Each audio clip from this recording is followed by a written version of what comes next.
Coach, when we talked prior to this tournament, you said, it's the postseason. Every team has the potential to win, and every team has the potential to lose.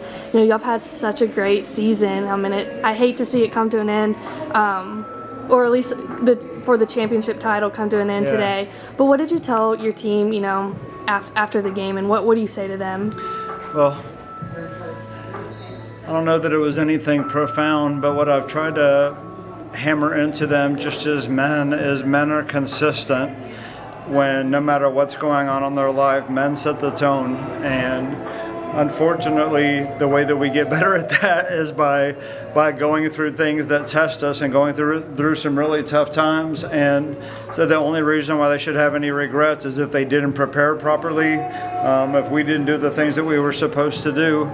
But when you're at this time of year, sometimes there's a style of play that really hurts you more than anything, and sometimes there's just some personnel that hurt you. And I think we ran into a little bit of that tonight. We didn't shoot great, but we created more turnovers than we committed. We forced them into more turnovers. They're a little bit bigger. They did have a little bit of a rebounding advantage, but we just didn't force them to take enough tough shots, and they forced us to take a lot of tough shots, and I give them credit. I'm not going to say it was a bad shooting night by us. They were responsible for a bad shooting night. And so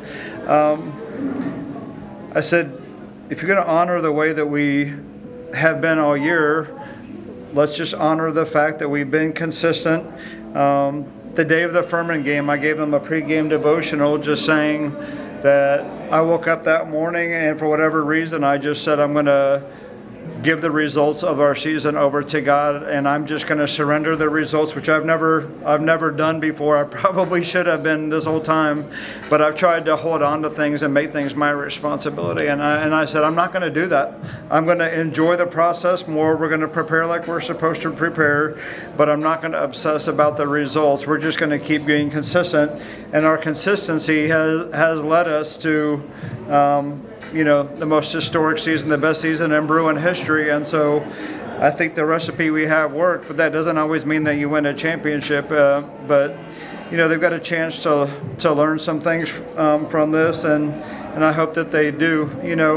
We play the loser of the game that's going on right now, and all of us have been in the top 5 this year. And so even with losing a game and playing another team that lost, we're going to be playing a team who's been in the top 5 this year, whoever that ends up being.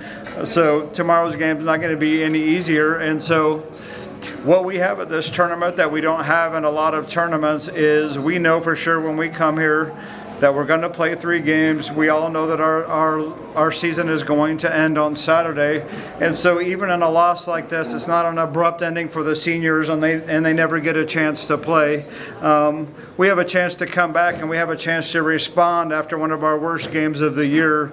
And I think that's a good thing, knowing that you have a chance to come back and get better and say, that's not who we are. It just happened to be who we were for that 40 minutes. Well, Coach, it was a tough loss, but excited to see what y'all can put together for tomorrow. And it's been a really exciting season so far this year to watch y'all. You have some great players both on and off the court. They've real character people, and it's exciting to see that even after today's game as well. Yeah. Thank you. Thank you.